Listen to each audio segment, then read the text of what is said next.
We are having so much fun, and we know you're going to love our next guest. His name is Tony Walker, and he is a comedy guy. Comedy cures everything. So. Absolutely. I had cancer at the age of 32, and I do believe that the laughter and the positive attitude got me through it just as much as the medications did, which led to the comedy troupe that I run called Knockem Comedy. We do dinner theater, murder mysteries, game shows, kid shows.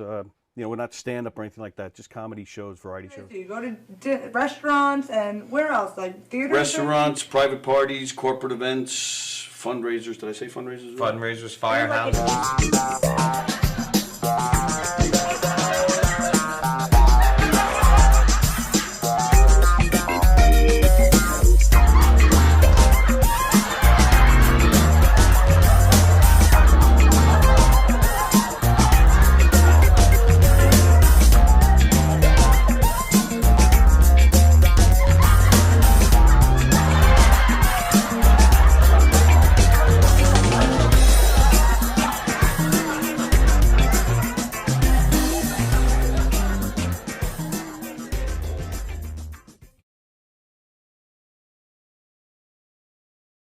Comedy shows, they're murder mysteries, they're audience participation. It's a scripted show because there's clues and hints that have to go out, but it's not a don't blink or you'll miss something. It's not Agatha Christie. Right. It's a comedy. It's lighthearted, but one of the characters does get killed, right. And then the audience has to figure out who did it and why. And if it's a private party or a corporate event, we personalize it to fit their event. Now, do you ask the audience for help with the mysteries? Or Yeah, they solve it. All by themselves. Based on what they saw during the show, we even give them a little section where they can interrogate the suspects. Oh, that's fun. So we'll deflect, deny, point fingers at other characters, but everybody makes the rounds throughout the whole room and talks to people. The show is guaranteed. It's 100% guaranteed fun. Totally. Everywhere we go, always. Everybody loves that show. The audience they just get so involved, and there's just such a part of the show, and that makes it even better. Other things that you do aside from mystery. we do game shows. Oh, the game show, we have a podium with lights and buzzers and sounds, and it's basically Like a trivia game show, or it could be, again, we ad-lib with that too. So they may want a trivia game show, but if we show up and they're a loud, boisterous group and they're a lot of fun, we could ask them to do funny physical challenges or do some karaoke or whatever, or name that tune, whatever we feel like doing, and they'll be willing to do. We'll take it there. Yeah. What movie introduced the phrase, "There's no crying in baseball"? Oh, wait. What letter comes after A? Go ahead. B is correct! Is there a favorite skit that you do that just still cracks you up every time you do it? We do a lot of audience participation murder mystery shows, comedic murder mystery shows. And there's two shows. We have a mob show. We're in New York. You have to have the mob shows. And we have a redneck wedding, which is just I have to come see that one. Oh, you're welcome anytime. Anytime. In fact, I even brought you a shirt. Growing up in St. Louis, Missouri, I have to say, you did? Oh, of course I did. Hey! That you will wear everywhere you go. In fact, I have a whole bunch there. I'm giving one out to everybody. Everywhere I go. Okay. That's right. There you go. Knockem Comedy. Oh, that's great. Can I Knockem pretend I'm Comedy. drinking something? Excellent. Yeah, you can pretend like you're drinking something. I'm having fun on the set. We actually do put water in it when guests ask. Just we not do, but this if you guest. if you don't ask ahead of time, wait, this one's full of water. You ready? Nice. 1, 2, 3. All right, there you go. Johnny, you have a good time tonight or what? Had an awesome time. All right. KDC, that's what I'm talking about. Yeah, all right.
Okay, we'll just do that for now. The Knockem Dead Comedy Radio Show also brought to you by Two Eagles Auto Body. For more than 25 years, Two Eagles Auto Body has been the leader in auto body repairs and customer satisfaction on Long Island. Two Eagles Auto Body handles every type of auto repair, from custom applications and restorations to repairs involving insurance claims. So call Two Eagles Auto Body and ask for John Rossi at 516-328-2527. Hey, how do you say there, people? It's Johnny Brennan, creator of the Jerky Boys, also of Fox TV's Family Guy fame. I just want to let you know you're listening to Tony and Sally on the Knockem Dead radio show. They're going to keep knocking them dead, so keep listening, you wacky sons of bitch. Right there. Over and out there, sweet Charlie. 3-2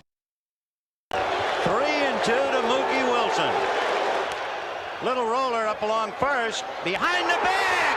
It gets through Buckner. Here comes Knight, and the Mets win it.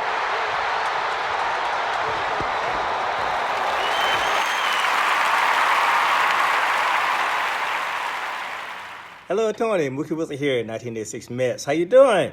Long time no see, man. Hey, man, I miss you guys, man, that Knockem Dead Comedy Radio, man. I miss you. I wish I was still up there, man. But I'll wait till it warm up a little bit, and hopefully this year things will be a little bit better, man. But when we're talking about comedy, hey, the early years of Mets was a lot to laugh about. You had to make a lot of comedy off those guys. Hey, hope to see you guys during the summer, and hopefully get back on the show, man, at some point in time during the course of the year, all right? All right? Yeah, fine. Contact me, man. All right, Tony. Talk to you later.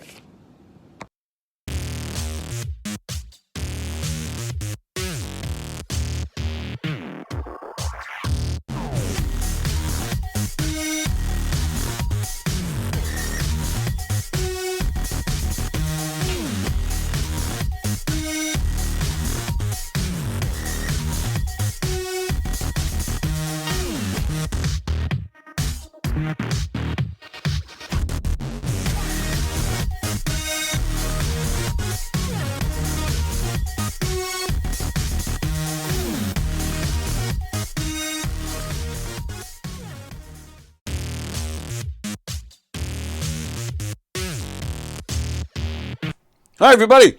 It is Thursday. It is November 17th. Thanks for joining us. Welcome to the Knockem Dead Comedy Podcast. Coming at you live on Gov's Comedy Club Podcast Twitch channel. We're live at the legendary Governor's Comedy Club in Levittown. Speaking of legendary people from Levittown, Hugh Murray IV is here, ladies and gentlemen. What's up, pal? What's up, man? How good we to doing? see you. Yeah, good to see you too. I'm excited about this. This, I believe, is this your first time in here? Since the studio's been like revamped, yeah. Oh, so you're thinking like back to when Mulrooney was here or something? Yeah. I think that was where, because I took a little hiatus from comedy for a while. Right. Yeah, I'm sure we'll get into that, but we don't have to if you don't want. Oh, definitely. Let's talk about it. And I think I know Anthony DiDomenico used to have a podcast here. With, the hockey thing. Yeah. And I was definitely in here a couple times, but for different things. But not. It looks so nice. Oh now. yeah, it's been redone a few times. Yeah, and I think if I ask to do it again, they'll just I'll just be dead. Yeah, yeah. I'll be just completely disappeared. What is it? Speaking of DiDomenico, what does it take for that guy? Because those guys. DiDomenico, Roach, and Trusin, they tried their hockey podcast twice. And both times, they stopped because they were going to kill each other. Yeah, and then we bring it back after like 3 or 4 years off. We bring it back. It lasted a month because those guys were going to kill each other. Well, I guess it's just diehard hockey fans. A lot of personality, Three of the nicest guys, but you put them together and it was going to get violent. Oh, of course, it's insane. Yeah. Which could have been cool because then maybe it would have went viral or something. Yeah, that's how you make it in the podcast industry. You have to murder one of your co-hosts, especially those guys, because you got DiDomenico who's big, you got Roach who's tall and big and just goofy, and then Trusin who's like 180 years old. Yeah, that would have been an interesting fight. Yeah, I would pay to see that. Oh God! And speaking of fighting.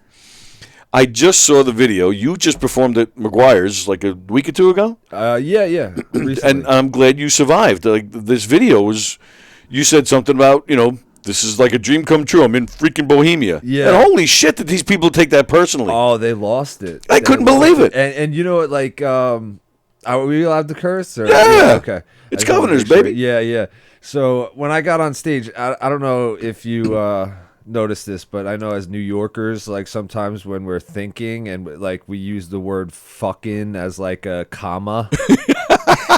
That's exactly You know what I'm saying? So like I got on stage and for a minute like I forgot what town McGuire's was in and I was just like, I'm happy to be here in fucking, and I'm thinking and I was like, fucking Bohemia. And they were like, whoa, like fucking Bohemia. Like, what do you mean fucking Bohemia? Like, I mean, people were actually yelling that. Yeah, they were yelling it. They were Take it going. easy. They were going nuts, and I was just like, I went to college out there at Dowling College. That's where I met Andrea. Oh, really? Yeah. Andrea and I know each other from when I was in college before comedy. What was she doing there? This is years ago. I mean, God, 14 years ago at this point. But yeah, we knew each other from there, and I was playing lacrosse over there.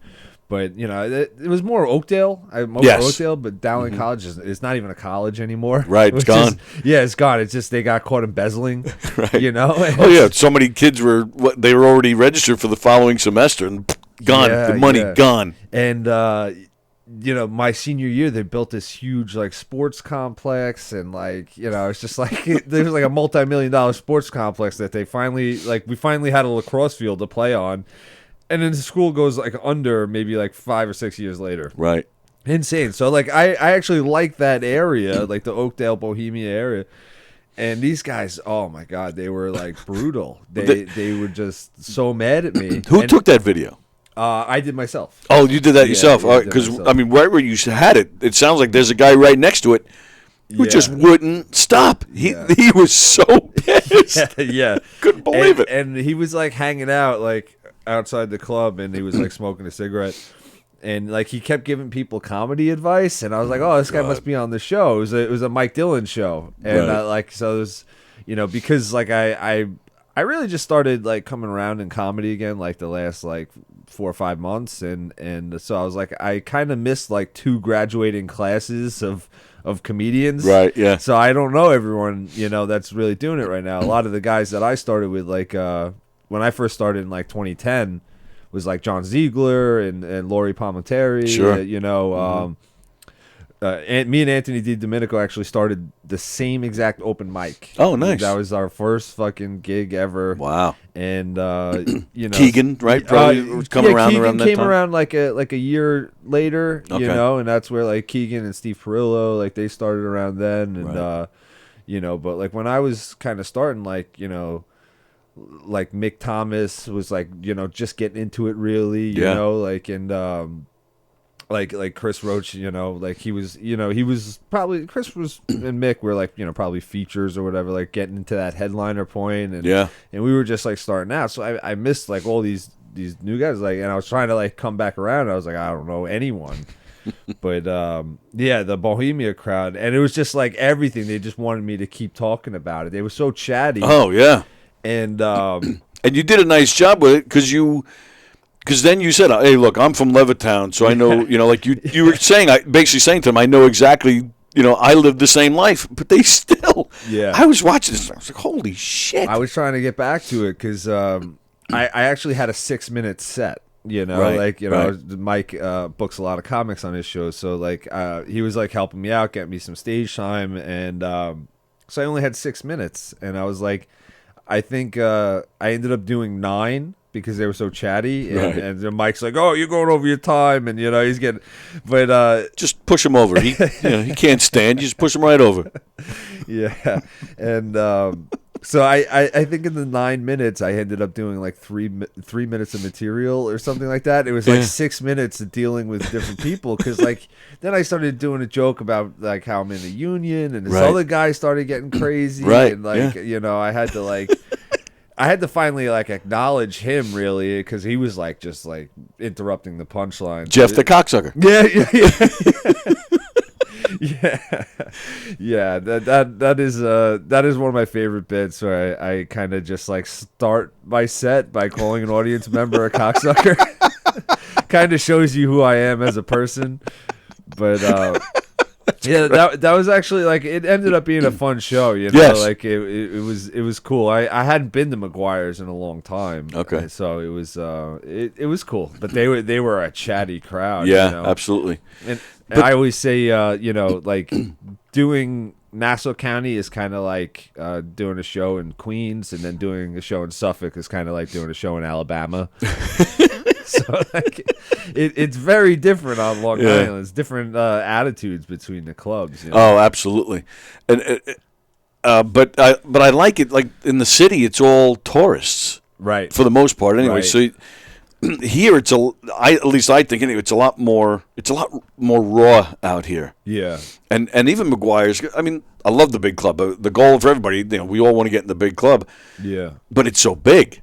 You know, Yeah. what is it? 300 or 400 300 or 400 people that they hold, where McGuire's is what, probably 100, maybe a little over 100. So that's more like a classic comedy club feel. Yeah. So I like, there's a good energy in that room. Oh, definitely. Yeah. Definitely. And yeah, sometimes this room, when you see it like sold out, like the other day I hosted a show for Nick Mullen. Oh, yeah. And Adam Friedland, and Right. you know, from they had the podcast. It was called Come Town, and, Right, and right. then you know those guys are killing it on Patreon, and Yeah, they sure are.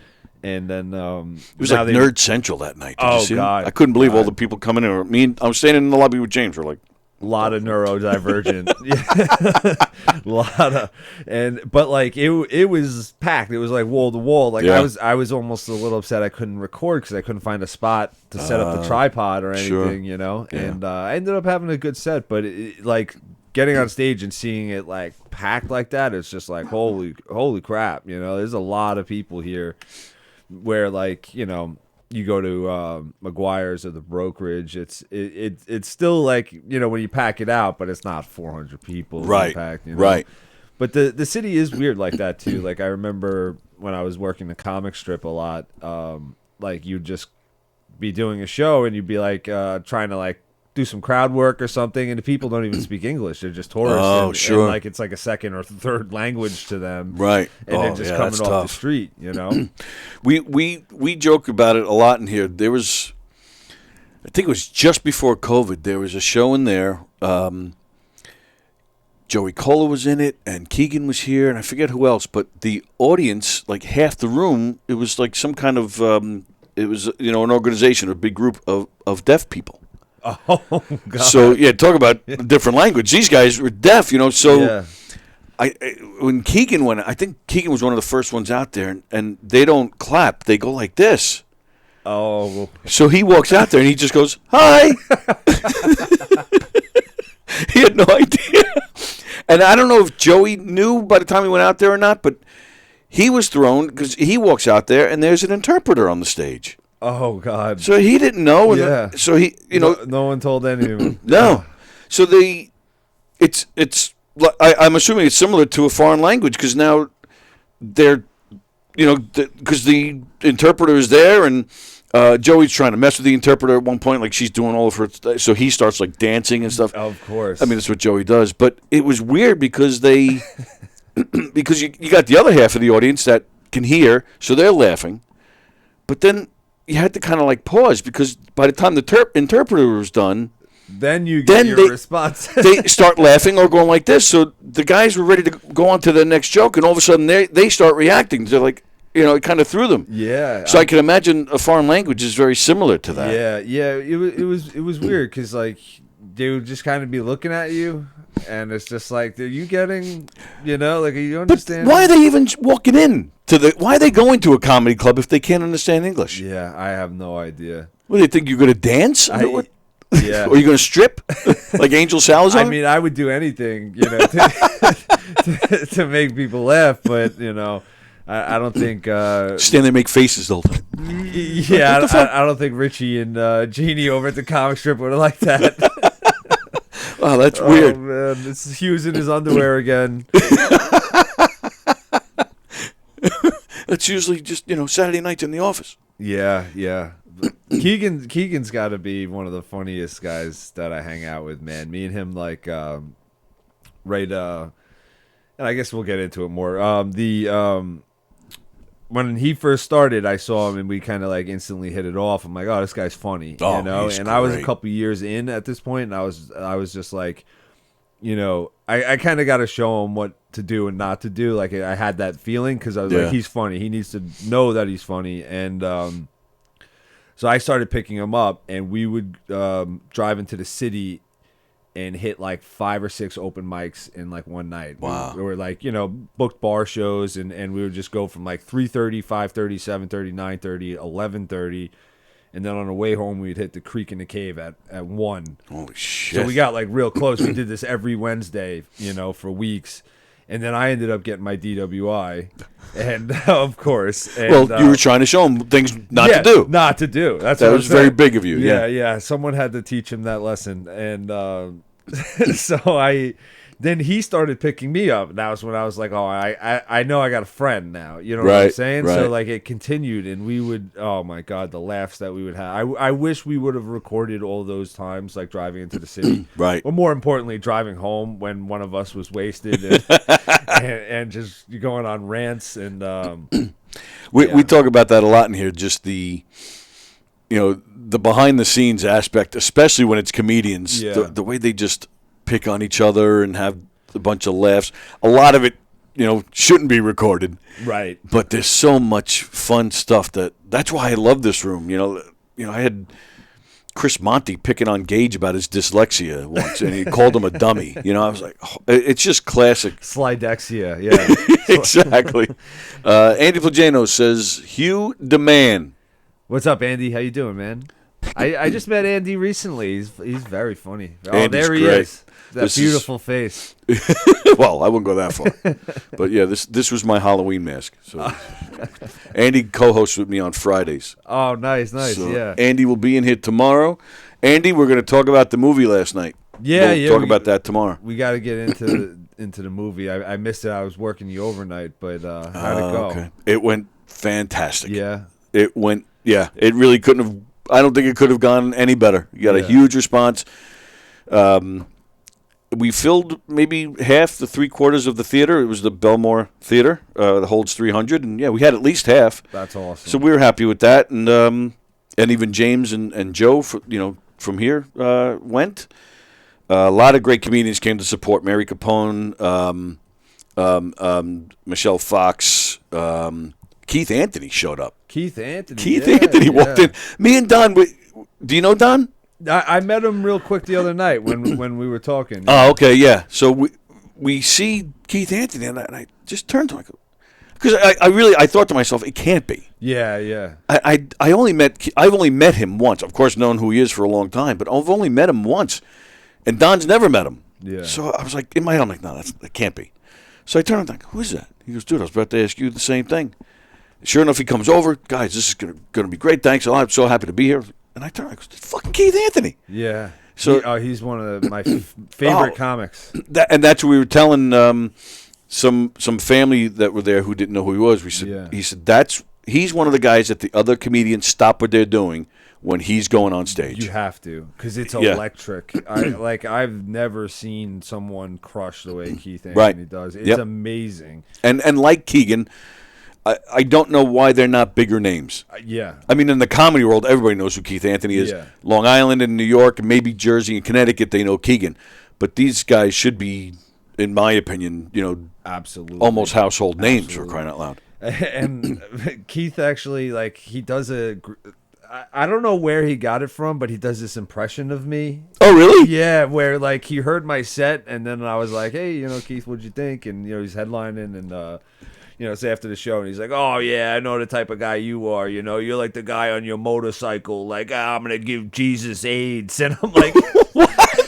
I have none of those jokes. I don't own a motorcycle. I've never been on one. He just And you didn't give Jesus AIDS? No, I mean, I don't want to bring it up, but maybe I did.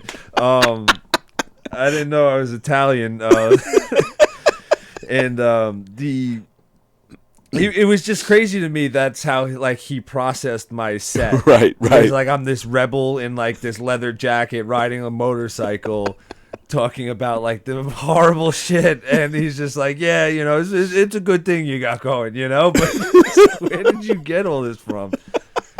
And when you hear like stories about him in the green room, like Terry McNeely tells a great one where he was first starting out, and then Keith goes up and used to be able to smoke in the green room, right? And he's like, he said something about Terry's like his fingers were so orange it looked like he was eating Doritos for an hour or something like, and he just picks up on these little things, Yeah.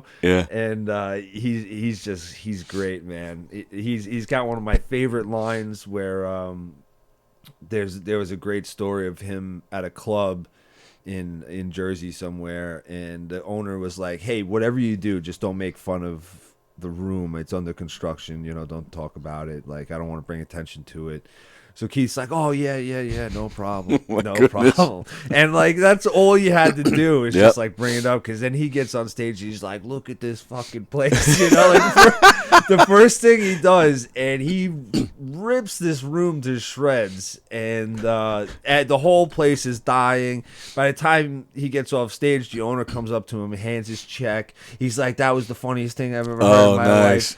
And the younger comics on the show were like, Keith, he told you not to do that. Why did you do that? He goes, you could do anything if it's funny. Right. And I was like, wow, like that's like what comedy's all about. Like you can really get away with anything if people are laughing. That's right. It's true.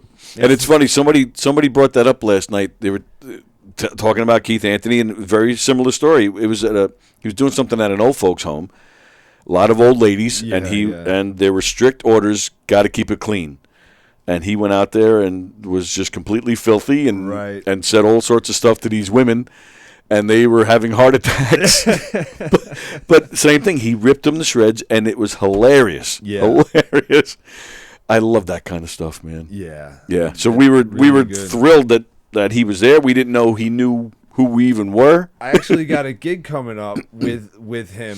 It's a packed show, and Chris Roach asked me to do it. Nice. And we're going to do it in the Giggle Room here. Oh, is it the Thursday night thing? Yeah, it's going to be December 8th, Thursday night, and it's like called Yellow Pad Night. Yes. And so what it is everyone's going to be trying out brand new material. Right. So hence the Yellow Pad. Yeah, yeah.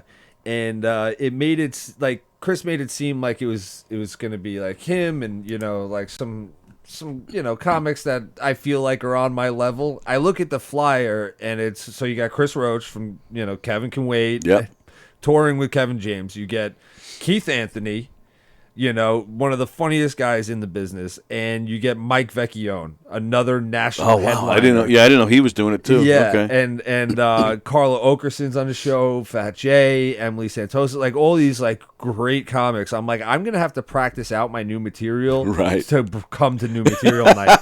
Like, I don't want to just bomb in front of these guys and just be like, oh yeah, we got a bunch of national headliners in the building. I'm gonna try out this new dick joke that I got. Yeah, but you're like, you don't have to worry about Carla and Jay. Like, get out of my way. I'm Hugh freaking Murray, man.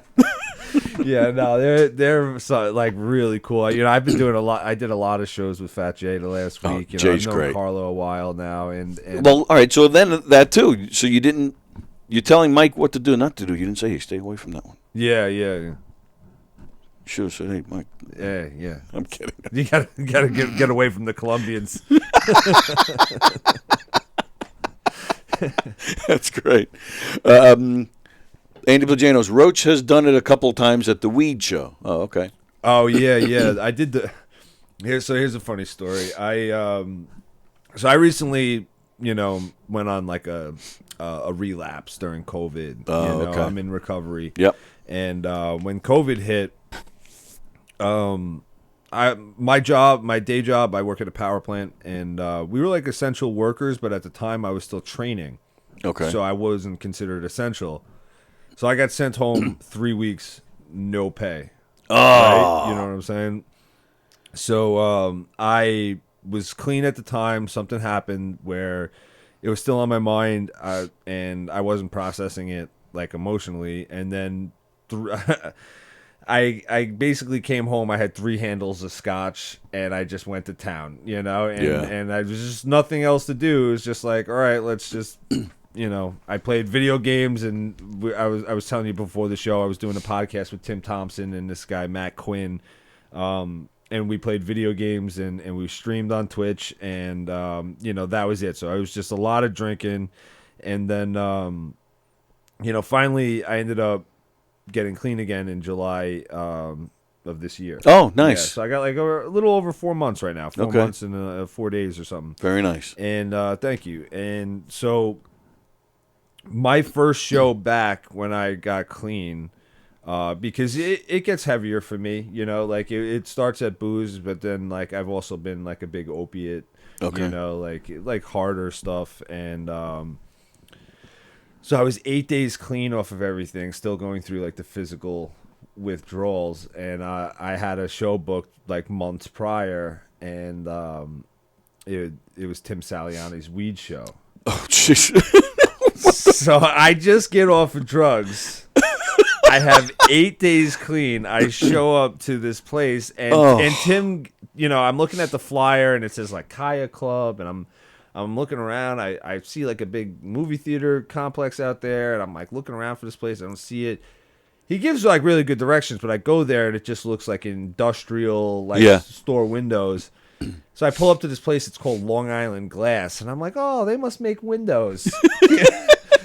Why are they doing a comedy show in a window factory? I called Tim, and I'm like, is this the place? He's like, go inside, dummy. So I go inside, and it's a glass-blowing bong shop and a weed dispensary. And I'm just like, oh, God. Holy. But Tim didn't give you any warning? I mean, no. I mean, he might have. What the hell? He might have, but I mean, like weed was never really my thing, so I felt like okay there. So that wouldn't spark anything? No, I'm not a big weed guy. Like I said, I was playing lacrosse in college, so I smoked weed in high school, but then by the time I got there, we were getting like randomly drug tests by the NCAA. Right. And I feel like college is kind of where everyone picks up the weed, Yeah. So I kind of like gave it up at that point, and then like later on, I ended up getting injured. I got my jaw broken by some of my Levittown friends. And those are good friends. Yeah, it was a good thing. It was, of course, over a girl. You sleep with a girl. She tells you you're single, and that's the end of it. And so I got put on the painkillers, and from there, that's kind of where everything spiraled out until I got the DWI in New Year's Day 2013. Wow! And I made page 7 in the New York Post. Really? Yeah, for the DWI. And this is what was on the Adam Friedland show when I did their. They put me on their last episode of their podcast, but they it said like on the headline, comedian gets DWI. And they mentioned governors in the article. No way. Yeah, I wasn't even coming from governors, which bothered me, but they were like quoting my Twitter and everything. It was a page 7 in New York Post. Holy shit. Yeah, it was on TV. The old business manager of my union called my father New Year's Day while my dad and my mom were in Atlantic City, and like, hey, your jerk off son's on TV. Oh, my goodness. James wakes up from he wakes up with his wife. He goes, hey Cookie, look at the kid. Look at the kid. He's on TV. And that's exactly how he would put it. That's exactly how he put it. And he ended up thinking it was hilarious, and we had this like Goodfellas moment when I came back around. Like, James's home base at the time was kind of at the brokerage, and I used to run the open mic there for him. And we had a lot of fun times over there. But I showed up, and James kind of like got his arms out like Goodfellas, like, oh, you popped your cherry, It was an amazing moment. But great. It was a rough time around then, and then like that's kind of when I got like, I didn't really know if I was like had a problem at the time, but then when you start thinking about it, it's like, well, normal people don't end up on the news when they drink. Right. You know? So I had to like kind of come to grips with that. I mean, it's been 9 years since, and I've had some time in between, and that's kind of usually where like the shows would pick up, and but and it's not like you're known for that. Yeah. You're not Robert Downey Jr. for crying out loud. Yeah, and even he got to like even that's kind of behind him. Like he's not really known for that anymore. Yeah, and he's kind of like an idol of mine, and because like how well he did turn around his career, and stayed clean, right. and like he was, doing what most addicts do at that time. He was a disaster. Oh yeah, and like I've been there, so like seeing him come back as Iron Man was like one of the coolest things, and not only Iron Man. I mean, then he played another one of my favorite characters, Sherlock Holmes, and sure, like all these like great movies that he was coming out with, and it was so cool to see like that, like how he turned it all around, because it kind of started giving hope for other people, Yep. And Darryl Strawberry too. I know you're a sports guy. Yeah. Strawberry. I mean, he's all those years of constant trouble. Right. Now you don't. He's a minister, and he seems to be doing well. He travels all country preaching, and you don't hear a bad thing about him anymore. And he seems happy. Yeah, and that's the important part, and that's kind of what when you get into the program and everything, they kind of start teaching you is like how to just be comfortable with yourself, and like not like better like coping mechanisms, than just like, oh, something happened, I gotta have a drink, or right. I gotta do this, and it's to like get out of your own head and how to like process stuff like more emotionally and spiritually and stuff like that, so it kind of teaches you. So a lot of people like Darryl Strawberry, like they end up becoming like preachers or some very spiritual people, because they realize like think of all the people that have died, like, and I sometimes tell a joke on stage where it's like me and Kurt Cobain are on like the opposite sides of the spectrum, and I can't tell which one of us is really good at drugs and which is bad. Like, because he went out like the flash of a pan. It was just like that was it. But like I successfully used drugs for 10 years and didn't die. So, but like you start realizing like there might be some kind of greater force out there, kind of guiding you. Like why did I survive and all these other people didn't? Right. And like even on like a lesser known scale, like just ton of people from like my high school, I went to this high school right here, and Division. Yeah, I went to Division, so like a ton of people from my high school just dying from like the fentanyl overdoses and all stuff like that, and it's young kids, and it's like when you realize like you kind of made it, like and you start feeling safe again when you get clean. It's just like there's got to be something, like something greater than myself that like helped me through this. And like I'm not a big like religion guy, but it definitely starts feeling like a little more spiritual. So you could see how like someone like Darryl Strawberry, who like was all of his stuff was so public too, right? And that's like the blessing and the curse of being like a star like Downey and not Kevin. Yeah, shout out to Kevin. I like him. Oh, Kevin's great. Yeah, but I hope he avoids whatever trouble he's in, by the way. Yeah. And I'll leave it at that. I was talking to him at a party the other day. He's a wild man. Yeah, but, absolutely. But so much fun. You know what Kevin told me? He goes, the difference between you and me is like I can tell a rape joke because no one thinks I'll rape someone. Right. He goes, not you. You can't. People believe it when you do it. And I was like, Kevin, who's believing that you're not a rapist? Because like that's exactly what I thought. Right. Yeah, that's exactly what when you think about what a rapist would look like. Yeah, you just look at him. A guy in a suit yelling "sip" every time he takes a sip. What's your joke? I mean, we don't have to give it away if you don't want to, but the snuggle. Oh, the snuggle struggle. The Suckle Struggle. Yeah, that's an old one. Yeah. Oh my God, I was dying. Yeah, that's an old one. When I first started comedy, the climate was so different in 2010, where you could kind of get away with stuff like that. Right. But like I ended up doing like a few too many rape jokes in the beginning, and I think John Ziegler was the one to tell me. He goes, your set's like 7 minutes of actual rape. Like, that's what it feels like. It's like you're just doing rape jokes.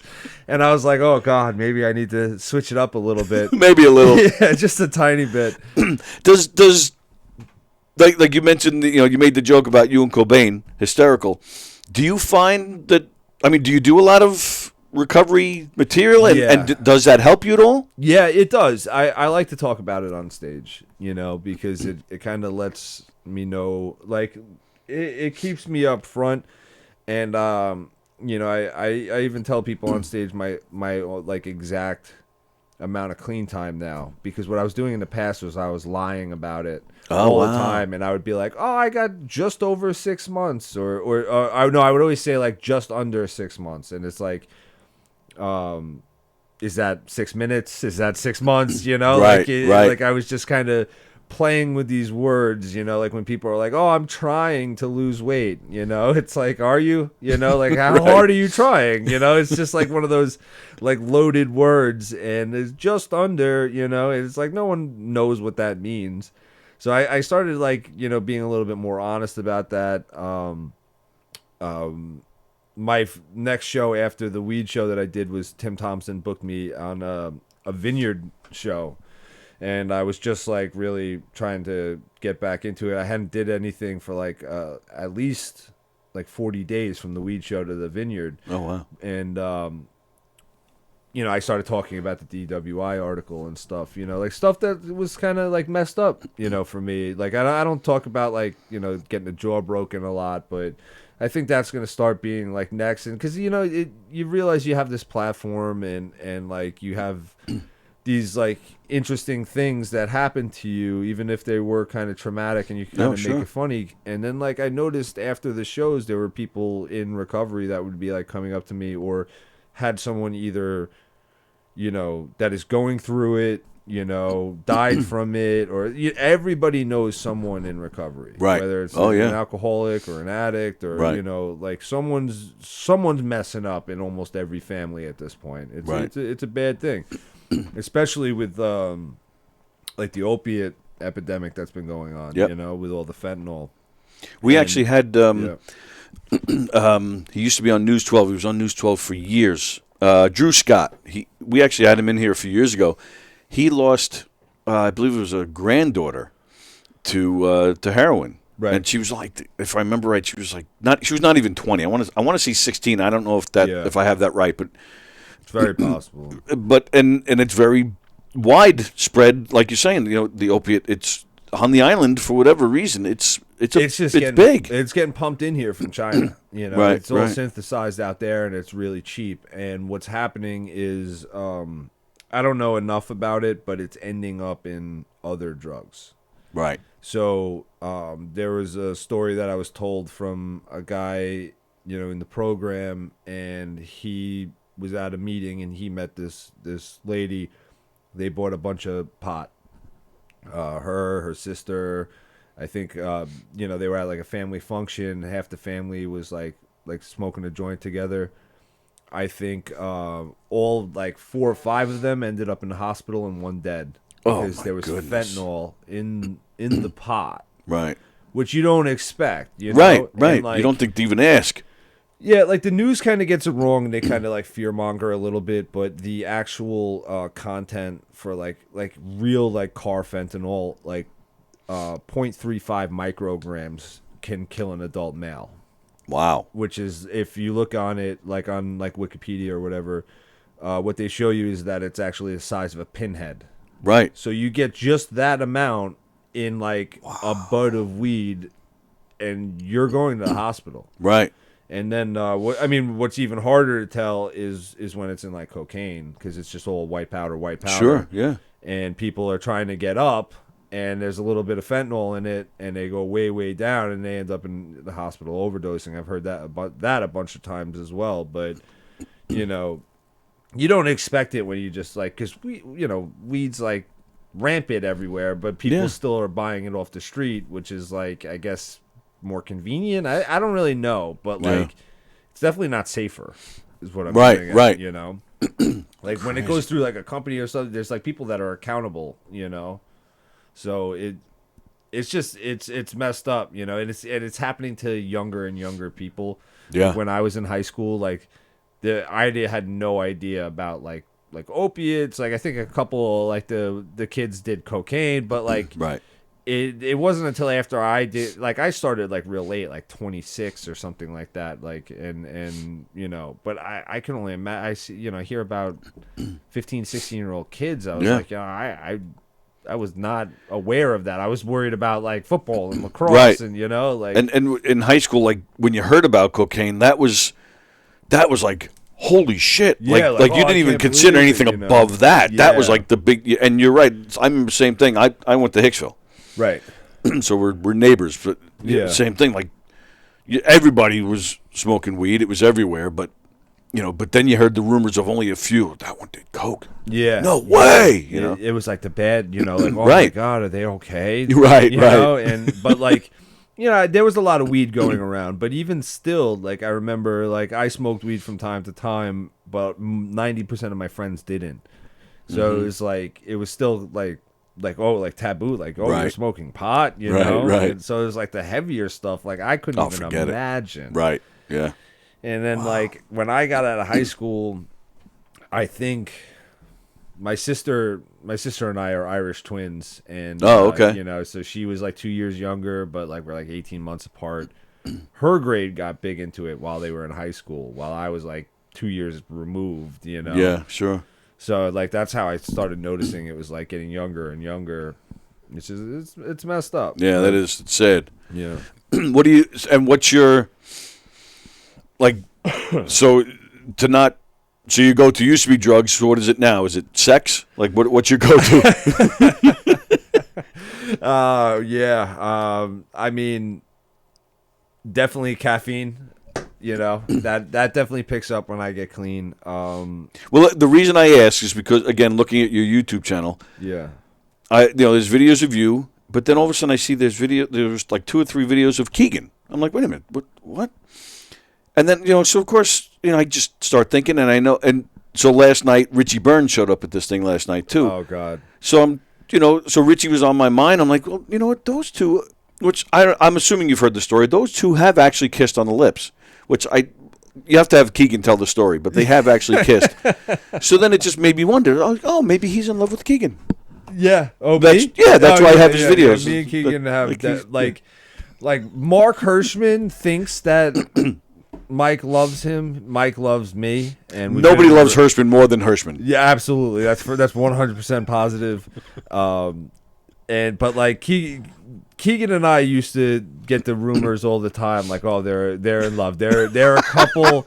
They're a couple. Hugh is Mike's twink, and that's what happens. And Mike lit up the other night when he heard that you were hosting for Nick Mullen, because he was here. Oh, that's right. He was doing Bosie's and Rada's show in the Giggle Room. He lit up when he heard that you were here, and he was like, he couldn't wait to find you. Yeah.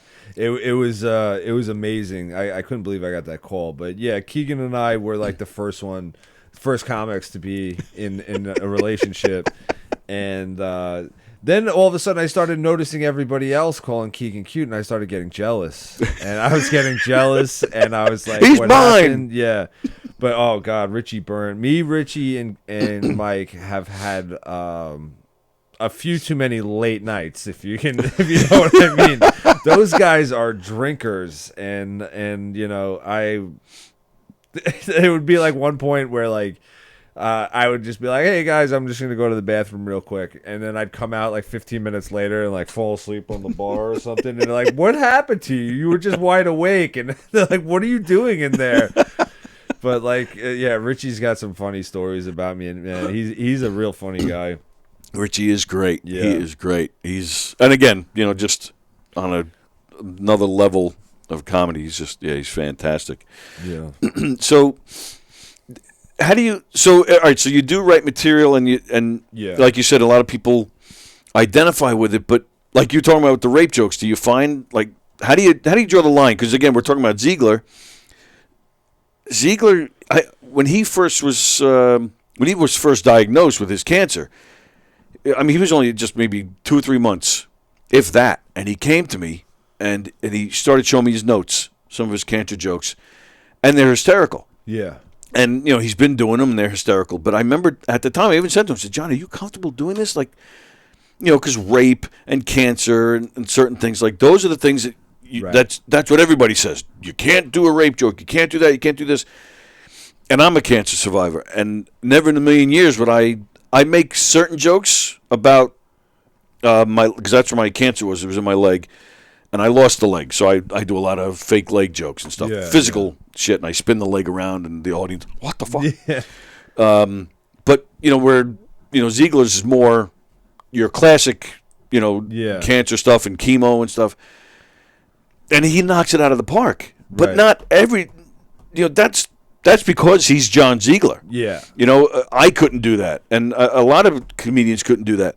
So, but you, and again, you're on, in my opinion anyway, you're on a Ziegler, a Roach level. Oh, thank you so much. That's good company. Oh, absolutely. Yeah. And so you could make it funny, but it must be hard to really gauge what works, what doesn't work, when to, like you said, when they went to you and said, hey, you're 7 minutes of rape. Yeah, yeah. Like, so do you need that, like another comedian to tell you? Like, how do you figure all that out? It is a difficult process because you never, and this is what I like going back a couple years, there was like a video of like Tracy Morgan on stage, right? And he was doing like a joke that was probably in poor taste about his son being gay, and like if his son was gay, like he'd like throw him out of the house or whatever, and it got recorded. But you could tell he was trying out new material, right? And then it got put up online, and it was like a big thing, right? Because he's Tracy Morgan, Like if I do something like that, it's not as bad, right? Like if I go to this, well, unless the Post gets a hold of it. Yeah. Oh God, they were like quoting my Twitter. That was insane, man. It was insane. And I gotta find that. It's still up. Oh, I'm sure it is. It's still up. So, but when I go to a show and like I want to try out like a new bit, the only way to really figure out if it's funny or not, like for certain, because like if you go to an open mic, right, like just like a normal like open mic, not like through Governors or like the Yellow Pad night, like not like that, but like a regular open mic, it's mostly comics, right? And comics have a twisted sense of humor. So you go to try out a bit, it might do really well at an open mic, and then you bring it to a Thursday fundraiser at Governor's, and you're, for the other day, I heard like the Ronald McDonald Foundation was here. Okay. And like, you do a dead baby joke, it's not going to go over so well, So like there are times like, I did a bit at, Joe Milonis. Yes. Yeah. So I was doing like a little fundraiser for him, and this is a comic tip. Any comics out there, remember to do this. If you're ever on a fundraiser show, find out what the fundraiser is before the show. Because I go on stage and I start talking about my depression and insomnia and how I get jealous of people with autism because they get all the press. And you get these videos on YouTube, and you find the kid with autism, and they like hand off the football, and he runs 100 yards for a touchdown, and it goes viral, and everyone's clapping, and it's a real nice moment. And I must have said the word like retard like 6 times, and I didn't mean to. It's just like, and then I realized that some lady started crying in the audience. Oh no! And like her son had autism. Yeah. And the whole entire show was because they were all teachers from a school that had worked with kids with autism, and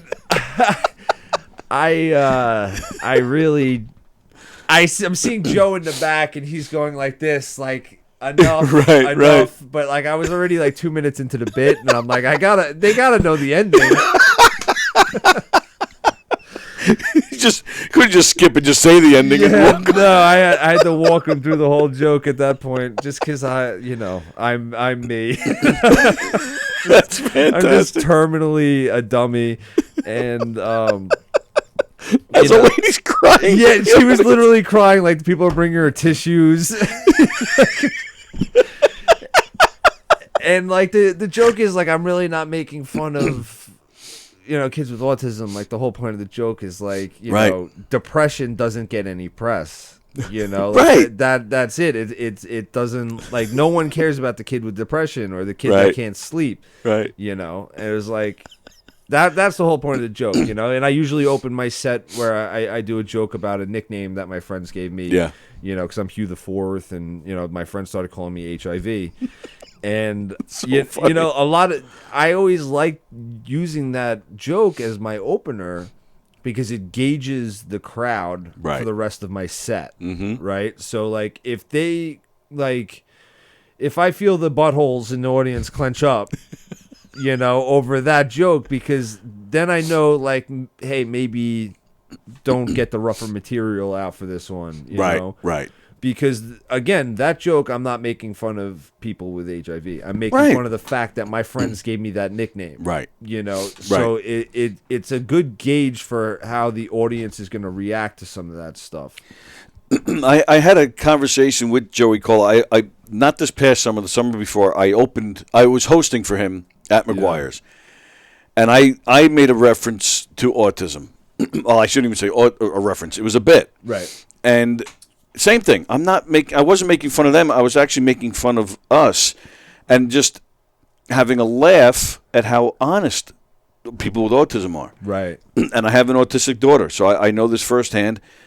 So I just, the bit was, they tell you when they want to leave, they don't care, and they tell you if you're ugly. And I pointed at an audience member. Right. And then I said, and they'll tell you if your shirt is ugly. I pointed at another audience member, and that was like pretty much the whole bit. Yeah.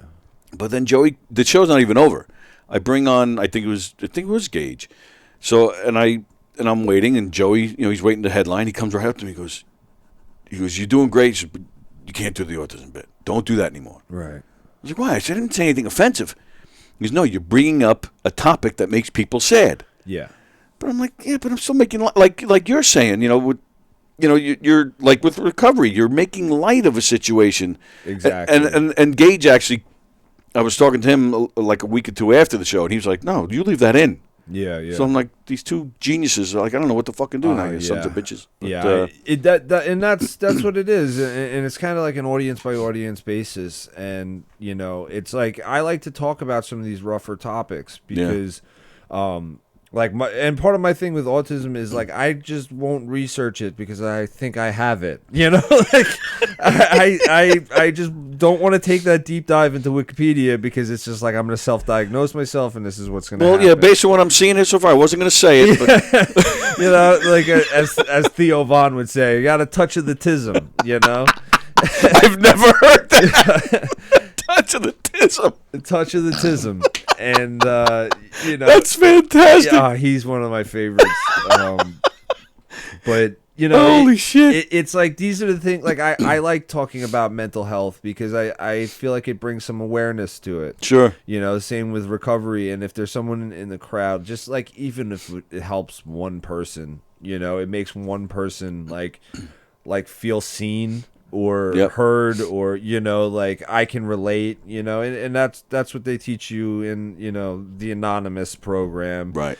And it's like if you're sharing and you help one person, like you did your job, and so like I have so many people that like come up to me after shows when I do these jokes and they're just like, I suffer from depression too, and I know exactly where you're coming from. Or like my brother's been in recovery, and or my brother died of an overdose. Like I can't believe you made it. Like you're so blessed, and like they're just like thank you for talking about it. Not enough people talk about this stuff. Yeah. Because you get into it and it's just like some people and I don't want to call anyone out, but like like I feel like people get like sucked into their own little bubble where it's like, oh, I'm gonna talk about my wife and my kids, and I don't have any of that. Right. So I'm a single guy, not married, no kids.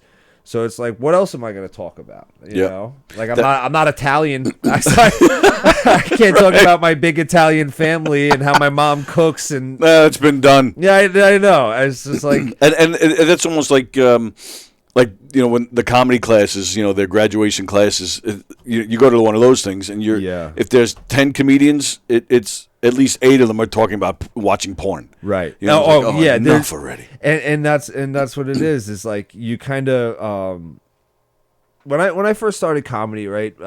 Before I even got on stage, I used to come to this open mic because this is all I knew about comedy. Because I could walk here if I wanted to. Yeah, right. So it was like, this is all that I knew. I would sit in the back. There was a manager. His name was Tommy. And this was when Mark Lund kind of had home base here. Mm-hmm. And I would sit in the back of the open mic. They let me come in for free. They knew me after a couple months. And I would take notes. And I would watch all the comedians, like I was watching like Ziegler and Laurie, and that kind of like started like a few months before me or whatever. And then I had this idea that I was going to go out and meet every comedian that I respected, and I watched their specials. Oh, wow. So I ended up going to shows for Joe Rogan, Jimmy Norton, Bill Burr, Dave Attell, Artie Lang, Jim Brewer. The list goes on, and I asked them all what was the secret to being a good comedian, and they all pretty much said the same thing: you got to keep writing, get on stage. Jimmy Norton went a little bit further. He was very nice. Had the pleasure of meeting him here once. Super nice man, which shocked me. I didn't expect that. I've hung out with him twice so far. Once at Anthony Cumia's compound with Keegan, where you might have heard that story. I've heard bits and pieces. Yes, yeah. Or seen pictures. No, I haven't seen pictures. Okay, yeah, and then I opened for him 4 shows in the Poconos once. Sweet. And some of his best advice was buy a voice recorder and get used to hearing your own voice, right? Because we're old enough to remember answering machines, right? Mm-hmm. Remember, you leave a message on someone's answering machine, you hear yourself, and it's just like, oh God, is that what I sound like? Yeah. That was amazing because I had to really learn, especially then you started getting into YouTube and all that. It's just I had to learn to hear my own voice. And the second one was write what you know. Yeah. Right? So it's if my life is recovery and some mental illness and, people giving me nicknames and stuff like that, I got to talk about it because it's what I know, right? If other person's, more about their family and, all they do is jerk off all night watching porn, they're going to write what they know. And, but Joe Rogan ended up saying something else on his podcast that kind of goes with it, and I see some of the bigger comedians kind of get stuck in this where they almost get to the next level and they get so rich that they're not experiencing life anymore. Yeah, they're out of touch. So they start talking politics because they're just watching political stuff all the time. Yep. And they're talking about flying. It's just flying from gig to gig. And it's just so I'm in an airport and this happened and I was on the plane and then this happened. Because that's their life. They're just watching, their news outlet and flying back and forth. And you're not actually living life. And that's kind of where I think most of the best bits come from is where you're out experiencing something, Yeah. And, you gotta and sometimes when you struggle, I always carry my little book with me, That's cool. Like Pink Floyd, a little black book with the poems in it. And, but so I can catch those little quick things that, happen so fast or, in the heat of the moment or going back and forth with a friend or something, so I can write something. But, a lot of comedians will just try to sit down and write a joke. And sometimes that gets frustrating. You get writer's block. Oh, sure. But Rogan was talking about when that happens, go out, go write at a coffee shop, change up your scenery, go run some errands. Maybe something will happen along the way, Right. just go out and live your life. And I feel some of the bigger guys, they kind of can get caught up in like and like isolate. I feel like that's the American dream at this point. Is like you get Right. so rich that you can remove yourself from society. The ego gets in the way too. You know, Yeah, huge. I know I'm mentioning Joey Cole a lot today, but just last night, after we premiered the movie, we had a little Q&A, and because Joey has a scene in this movie where he does some stuff with his cell phone, and to me, again, like I said with Ziegler can, very few people can make cancer funny like Ziegler can. Yeah. Joey, very few people like Joey can just grab a cell phone and make it funny. Yeah. So I mentioned that, and I said when he was on Kevin Can Wait, he had, he was on there once or twice, but there's this one scene where he was eating corn, and he just made it hysterically funny. Oh, I remember that scene. Right. I remember that. 'Cause And I was watching with my dad, and I was like, I know that guy. Yeah. Yeah. And so I asked him, I said, what kind of preparation do you use? Like, or is there any preparation? Do you just go for it?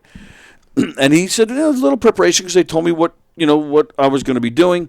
There's a lot of it is just, being silly, trying to get the laugh. And he said, he goes, after 2 or 3 takes, he goes, the place was cracking up. He goes, and then Kevin James came in and said, all right, that's enough.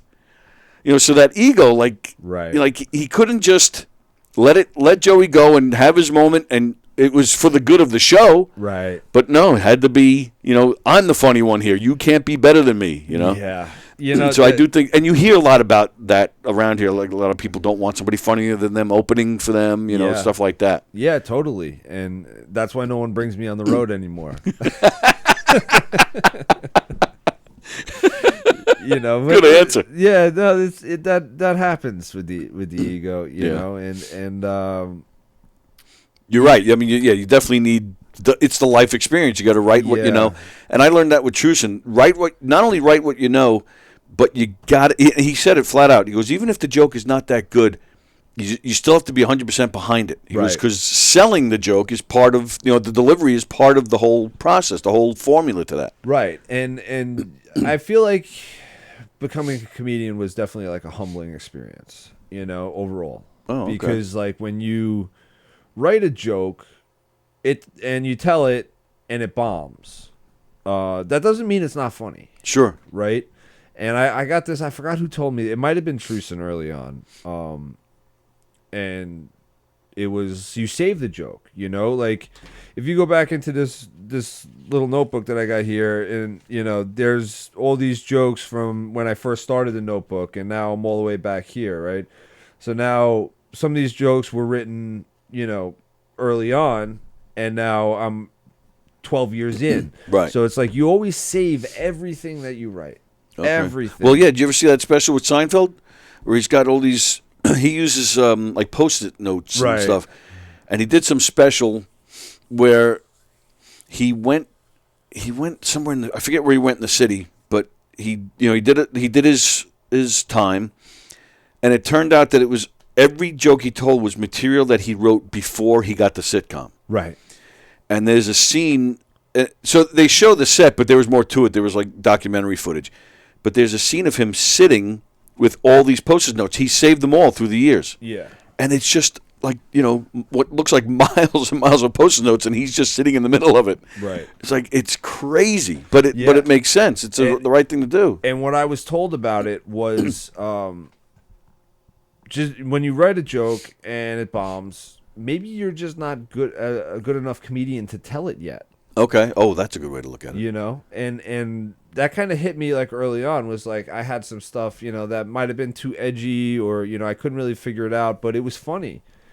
And now we're talking over 12 years later. Right. I'm doing some of those bits, and people think it's new material. Right. And it's a 12-year-old joke. Wow. I just wasn't good enough to tell it yet. That's really interesting. I've never heard anybody say that before. Yeah, and I got that advice early on, and I can't even remember who to attribute to, but it was huge in my writing process, because sometimes like, I don't know if you get like this when you write. Like sometimes I'll write something and I'm like, this is hilarious, this is good, this is gonna be great.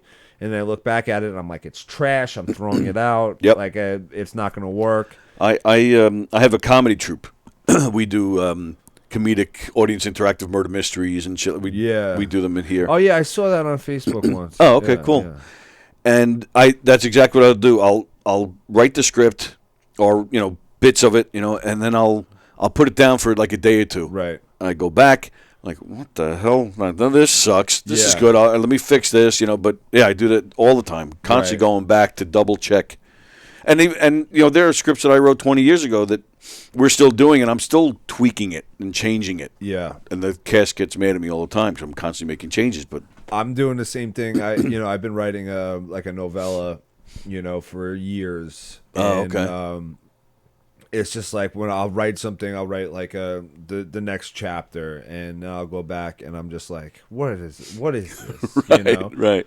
So like it's kind of like a creative process where it's like you write something, you're happy about it, then you hate it, then you want to delete everything, But like when that finally like clicked in my brain, like, don't throw that whole chapter out. Right. Don't throw that whole bit out. Right, because it could work somewhere else later on. Put it in a file, and then like even if it doesn't work as a whole, maybe there's a piece that you can take later. So maybe the bit didn't work, but the punchline was strong, and then you get a premise, right? A new premise that needs a punchline, and then it's like, oh, this works perfectly here, or this goes here, and you kind of like start attaching it like a puzzle, and it ends up being great. You know, like a brand new bit. How close is the novella being done? I got like 2 more chapters left, but nice. It's been like a pretty cool little like story of like self-discovery and stuff. I started writing about it's like a motivational speaker that's just like hopelessly addicted to drugs, So he's kind of stuck in this weird situation where he's helping so many people, and people are getting clean, people are losing weight, people are getting off the booze. Yeah. But no one's noticing that he's destroying himself. Oh wow. And everybody around him is kind of getting rich off of him, so they don't say anything. They're just kind of like, all right, let him go, which happens, right? Yeah. And so it's been pretty cool. I never thought I would have gotten this far. Cool. So like I'm kind of like still developing some of the story with it. And then some other projects popped up, like yeah, I know you also have sitcom and screenplay ideas too. I know. Yeah, totally. That's yeah, cool. I got a bunch of those that I like write up casually, and then I've been thinking about getting back into the podcast game. Nice. There's some stuff in the works for me for sure. Nice. A friend and I are working on a comic book. Oh, that's cool. Yeah. That's really cool. He's actually a sculptor. Oh. So he sculpts like clay statues and everything. So he came up with this whole world, and it's like kind of like steampunk, like Mad Max. Oh, okay. And we're actually, rather than drawing it, we just created the costumes for the statues. Oh. And doing everything through photography and filters on like Photoshop. Oh, that's cool. It's been coming out like pretty cool, but Wow. we're still pretty far away from that. So I've been soaking some hours into that, So I got some stuff in the works that like other than comedy, you know, because like I said, I wasn't really around, but I don't stop being creative. Yeah, sure. I can't. Like I need that outlet. I think everybody should have that outlet. Personally, Some kind of outlet, Right, And right. I feel like creating kind of helps me.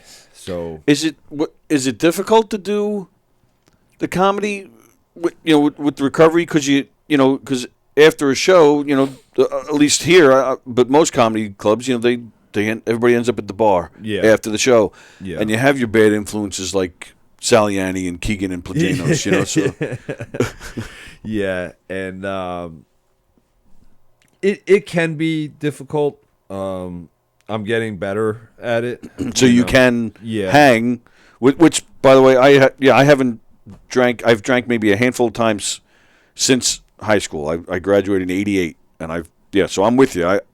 I can sit at the bar and not. Yeah. And that's what I had to learn to do, is kind of just be like comfortable, where it's like I don't feel like I need to have a drink to have fun, and not be like socially awkward and shit, So when we're all socially awkward, man. Yeah, that's what it comes down to. That's why we're comedians, Yes. and that's what happens. But like there's plenty of times where it's like, oh, I'm at the bar and like I want to drink, and that's when I leave. Oh, okay. You know, and that's where I'm just like, it's better to have something to focus on. So when the show's over, there's not really much to focus on, right? It's just a bunch of people drinking. Right. You know, I'll hang out for a little bit and then I'll head home. Right. You know, Okay. Even going out with my friends, you know, like my friends from high school invited me out to watch like a Met game, and we watched a UFC after. Yeah. The UFC ended at like, say like 12:55. By 1:06 or something, I was in my car on my way home. You know, because Right. there was nothing else to focus on. It was just Right. a bunch of people drinking at that point. You Yeah. know, and that's kind of where I just get out of the situation. But it's something that's just like unavoidable. It's like if you want to be in this business, you're going to be around it. You Right, know? which is exactly why I asked. Yeah. It's I mean, you know, it's a club. Yeah. You know, so It's of a course club. it's They're gonna around. serve drinks, you know. Right. And it's like, so you kind of got to make this decision. Like, you know, can you handle it? Is it worth it? And to me, it's like, yeah, I can handle it, and I think it is worth it. So Yeah. like, I had to learn to become, you know, but it's the same thing with like, I'm learning, like, you know, there's like just putting content out there in general, there's going to be negative comments and Of stuff course. like that. People And- get off on that shit. yeah, and like I started having like actually like this week I started having a little more empathy for like actual celebrities, like, you know, that are just mega famous, and I could just like was thinking like, oh, I can only imagine the amount of horrible shit like Right. an actor or an actress or a big comedian gets every single day. Right. Because like I put up like a TikTok video, it got like 1,100 hits and 2 negative comments, and I just removed it. Yep. I was just like, I'm not doing Right. doing this. How many shows, right?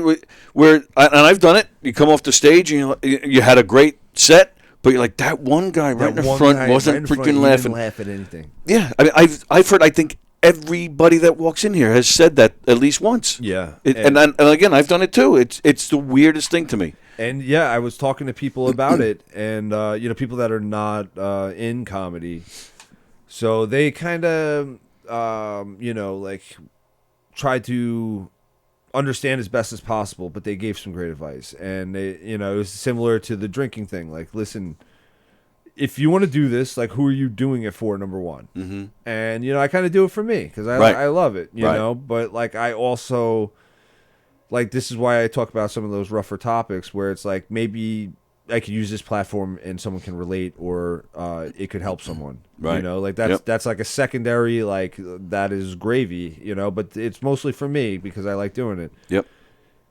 And it was like the feeling of like vulnerability is like I realized like I almost have to like double down on it, you know, because like I feel like that's where meaningful art comes from. You know, and comedy's Okay. an art form. Oh, yeah, of you know, course, and a lot yeah. of it sounds cheesy, like, oh, I'm gonna go up and, you know, do 10 minutes of, you know, my dick jokes, and Right. it is an art form. Absolutely. Absolutely and an art form. And good art comes from vulnerability, and there's going to be negative, and it's like a direct relationship, right? The more press and attention you get, the more negative attention you're going to get as well, you Yeah, know, and right. negative comments and feedback. So it's something that I got to learn to deal with, and I think it was this same exact like questions I had to ask myself about the drinking, like, is it worth it? Can I handle it? Yeah. And I think I can. You know, I completely think I can, but it's I don't know. I feel like most of my content that I've ever posted was more like it was only like friends and family seeing it. And then when you get a video that gets like a little more attention, like, you know, like 1,100 hits on TikTok was like the biggest video I had. Right. And it got 2 negative comments, you know what I'm saying? Or like Instagram, I had like the same thing, like 1,200 views. And it was like starting to get like a little more reach. Yeah. And like, I was like, oh, just, you know, if something went like actually viral, like, you know, fucking 1 million hits or Yeah. whatever, like there's the amount of comments that I get would be way worse, Right. You know. Yep. And then I look at guys like Nick Mullen and like the content they put out, and he has rabid fan base, But I looked at all the comments on the videos, and they are some of the most vile things. Oh yeah. But these guys come and they buy everything, and they buy tickets, and they buy and sign up to the Patreon. That's one way to deal with it, because these people are just trying. They want to get that reaction. Yeah. It's not even really how they feel about something. They're just looking for that reaction. Yeah. Maybe they just want to hear their name. Yeah. Shit like that. Yeah. It's all like internet troll stuff. And, Exactly. And I needed to learn to like not really like internalize it and take it personally. It's usually a like a more accurate description of their character than mine. Yes, that's absolutely true. And it's like stuff that I needed to realize about that. Right. So let me read some comments. See, Yeah. we have very supportive viewers, and I don't like the word fans, and plus, who the fuck am I? I don't. Right, Like, So yeah. I always say it's our family. Very Family's rare a that good we one. I get. always say friends. Yeah. Yeah, and it's very rare that we get negative comments. I knew a bunch of rape jokes until they were taken from me against my will. Jeff Bosey's watching. Hello, Jeff. Jeff Bosey, he had a great part in the movie where he was dancing, right? Did well, that make the movie, or was that no, an outtake? That was just him waiting for us to start rolling. So that was just yeah. But his character would dance like that. Yeah, His for sure. Very So flamboyant. That was method acting. Yeah, exactly. And I actually said that last night. After Well, I guess flamboyant. I mean, he's a little deep into that character. Well, that's what I said after we're having a Q&A after the film, and I said to Don, I said, how did you have certain people in mind when you were writing it? I said, I don't know if you were. I said, because I said the only person that really has been diving into this character for years is Bosey, and most of the audience knew him, so they got a good laugh. Yeah, but nobody disagreed. Andy Plagianos, Hugh is a walking parable. Andy Fremder, do the mental health. I told my doctor I think I might have a split personality. He replied, well, then pull up another chair. Andy Plagianos, preach. Billy Guyer, I'm assuming. Guyer and I have been going over old stuff. He's pulled out a ton of clean material from what he thought were bad jokes. Oh, that's interesting. Billy Guyer doing clean material is something that I'd love to see. Me too. I'd pay to see it. Mm-hmm. There was another part of last night. There was a part where two comedians are having a conversation and weed gets mentioned, right? Yeah. So I'm sitting all the way in the back and I'm just watching the movie. I'm checking out everybody's reaction, right? And I think it was Eric Haft has the line. He says something about weed. One person, and it wasn't even a funny line, but there's one, you just hear one laugh all of a sudden, just as Eric Haft says the line, and it was Guyer. Yeah. And so I made attention to it. Nobody else would laugh at just the mention of weed, but Billy Guyer. Yeah, Billy's too funny, man. Another one who should be a household name. He reminds me of Stephen Wright. The stuff that he comes up with, nobody else comes up with this stuff, and it's like he's got a unique mind. And absolutely. the fact that he writes with Andy, that we were talking about it, and when I met Andy for the first time, and he's like, we know all the same people. I was talking to Keegan and Carla, and he's like, I heard that you and Keegan write how me and Billy write. And I was like, if you write like how me and Keegan write, you guys are on the fucking right track. Man. Right. Yeah. Because like Mike and I, we were always giving each other punchlines. Oh, that's and, nice. Like tags to jokes. Mm-hmm. And like, even like we, we're both being booked all the time at different places. So it's just like, even like he'll just text me on the side, be like, hey, I thought a tag for one of your jokes or something like that. Or, that's cool. So like it's great to have a writing partner like that. And that's half the fun of the whole comedy life is having that kind of camaraderie and the whole creative aspect that you get to share it with people. Right. That's for me anyway. That's half the fun. And I'd love to hear Billy's clean stuff. Jules is watching. Can't wait to come to the Yellow Pad show. Very nice. Oh, awesome! Yeah, come down. That's gonna be a fun night. Yeah, Roach did one already in the Giggle Room. Mick Thomas was there, and maybe Joe Curry. I forget who else, but yeah, I'm hearing great things about it. Andrew Fremder, I wrote a joke on a piece of toilet paper once. Turned out to be shit. Oh my goodness. Yeah, exactly. And Mary Capone is watching. She says, hi, hey, Mary. I love Mary. Mary is great. Love Mary. Mary, thank you as well for coming down last night. Mary was there. Yeah, so we're almost out of time. Oh, you know what I wanted to ask you? Yeah. You mentioned before about, because you've been out for a while and like, so you don't know a lot of the younger guys. Right outside the door here is a poster with and you're in it. So whenever you're walking around, like, and you know, and these younger guys are like maybe wondering, who's this guy? Do you just, you know? Funny story. This actually happened. Oh, really? So 2 weeks ago, I came down with Stephen Perillo. We're hanging out at the bar. You know, I live so close. Right. He's coming from Nassau. Nassau going back out to Suffolk. He's like, I'm gonna stop by Governor's. Come down. So I'm like, yeah, sure. You know, and we're hanging out. They only have 4 comics booked. So James ends up putting us both on stage. Oh, nice. And that show actually led to the Mullen gig. Oh, okay. Which James enjoyed my set. It was nice. like, hey, I want you to host on Saturday for Mullen, and it was amazing. But so we're hanging out in the green room, and Mario Bosco is the host. Fat Jay was there.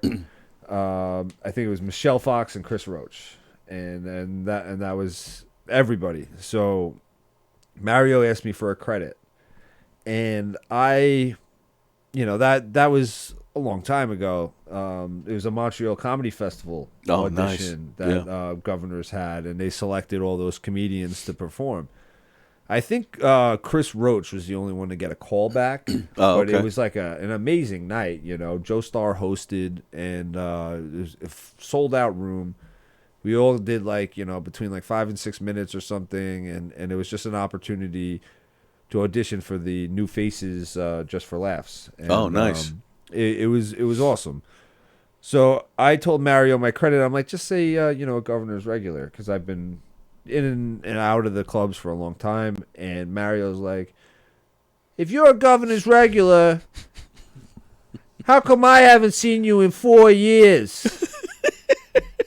And I'm like, he's like, I'm not getting in trouble for this one. I'm not going to say you're a Governor's regular. And then James yells at me. He's like, he's not a Governor's regular. So Fat Jay takes Mario out in the hallway and goes, you know, he's the only one besides Chris Roach with his picture up in the back. That's fantastic.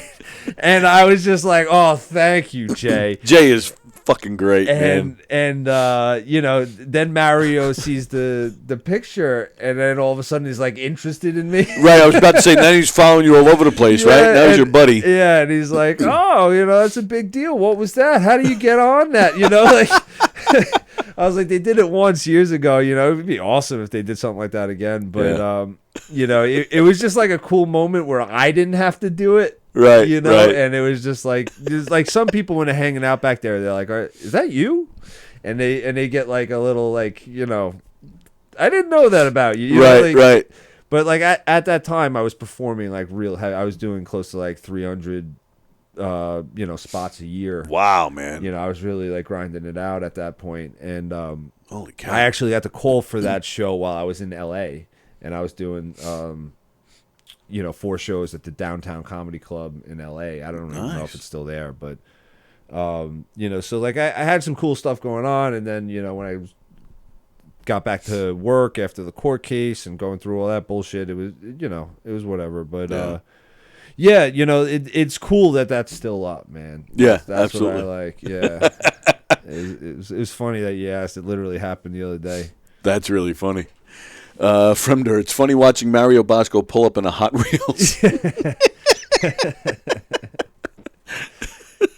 And Mario's in trouble. We were actually wondering where he was last night. You know, so we actually wanted him to show up to something, and he didn't show up. Oh, come Freaking on, Mario. Movie's right across the street from the Belmore train station. You can actually walk. Yeah. So, you know, Mario was always asking for rides. Son of a bitch. Wait till I get my hands on him. All right, so now you're at, is it McGuire's again soon? Oh, yeah, I got a couple gigs. Yeah, let's... tonight I'm here, but I'm 90% sure it's sold out. Oh, okay. Tonight? Wow. Yeah, it's actually a Narcotics Anonymous benefit show. It's going to be a fun night. So when they do a show like that, like you're the first guy they call. Like, get you on the horn. This is what he's been practicing for. This is a real thing, guys. Remember, Narcotics Anonymous people, it's 2-item minimum. Don't order the alcohol, please. You get bottles of water. Yeah, bottles of water are fine. I got a gig coming up. I actually got 4 shows in the next 3 days. I got tonight here. I'm going to be in at the Avenue in Glendale tomorrow with great lineup. This guy, I haven't even met him, but Keegan recommended me to him, was Johnny Barron, Jay Nog's going to be there, and Nick Tallelli. Oh, nice. Yeah, so there's definitely some funny people. I don't know the headliner and one of the other comics, but Nick and Jay I performed with. They're really funny. Then tomorrow night, that was tomorrow night. Saturday night, I'm going to be in Round 2 pub in Bohemia with John Putera, Terry McNeely, Paul Bond. Oh, nice. So that'd be good. And then I'm going to shoot over to McGuire's afterwards for the 10 o'clock show for Carla and Saliani. Oh, okay. They're all on that gig. Is it hard doing a Butera show when he's such a dick? Yeah. I'm glad we got that straightened out. Yep. Yeah. That's all we need to say about that. Yeah. Fremd, are you sure Mario wasn't there? You maybe just didn't see him. I think the theater was out of phone books to sit on. Oh, my goodness. Yeah. All right, so lots of opportunities to see. And hit me up on Instagram. I've been posting everything, just The Logic. Yeah, you've been posting. I mean, I see you've been posting dates for January and I'm starting to Terry book and up. stuff. Yeah. Terry's show in the Giggle Room, that'll be February 10th. Nice. But before that, I'm hosting for Keegan in the Giggle Room. Oh, nice. On New Year's Eve. Oh, okay. Yeah, I think that's the late show. The late show, yeah, because Butera's got the early show. Yeah. And Keegan's got the late show, yeah. Yeah, so that's going to be cool. a fun night, you know, New Year's Eve with those guys. Does it, like, you guys are actually still here at midnight for that? Yeah. Oh, okay. Yeah, So I've never been here at midnight. There'll be a champagne toast. Nice. If you get tickets, come down. That's going to be a real fun one. I'm doing Butera's that night, so maybe I'll stick around. Oh, nice. Yeah, stick Unless around. I get in trouble. I don't know. Yeah. And McNeely's another one. I mean, surely you have to stay away from him then if you're going to stay clean, right? That guy scares me, man. He is nuts. Out of all, I would say, other than Mike Keegan, out of all the comics in the world, Terry McNeely has the most stories about me. Because Terry, and George Gallo used to go on tour, and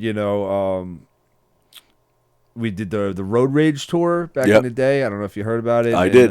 Yeah, and we performed all over the country, and it was amazing. But I was messed up, at the time, which is funny because they used to have Chris Davis, who used to be a comic here, and he whatever he did to sabotage his own career. He's very funny, but he ended up having a heart attack a couple months before the tour, and they're like, oh, we can't take Chris Davis. He's a liability. Let's go get the kid on heroin. And they brought me on the road, and oh my God, we had so much fun with those guys. And they and Keegan would jump on some shows, so it'd be like us four. And it was insane, but yeah. I mean, I was hanging out with Terry.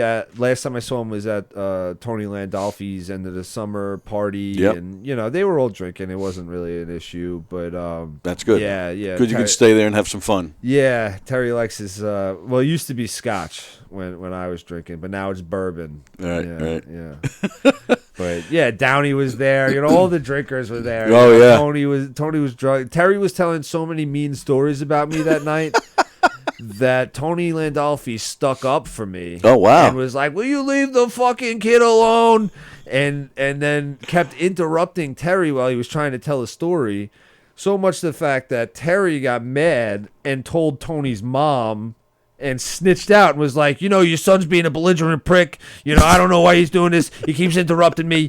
Told his mom, what are we, 6? So then Tony's mom is a little sweet old Italian lady. She comes over. She goes, Anthony Joseph, like, you better calm it down. We have neighbors. And Tony's like, did Terry just fucking snitch on me?